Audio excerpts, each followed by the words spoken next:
Hello everyone, today I'm changing my fuel filter on my 2003 Land Cruiser. It applies to all Land Cruiser 100s and LX470s. It's the original part from the dealer, number of that. It's the brand new part, and I'm going to change this one.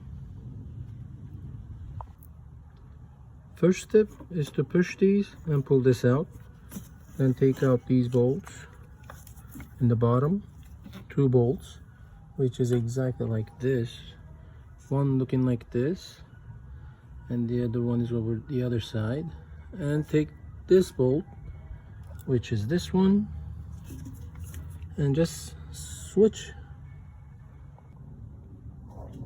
So after putting this hose in and secure it with this green plastic piece and this hose holder, and just, I don't know the torque specifications for these bolts, but I did it tight.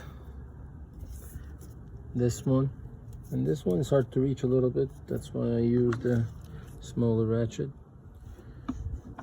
And these are 10 millimeters, this one's 14, and that's a pretty quick and easy job.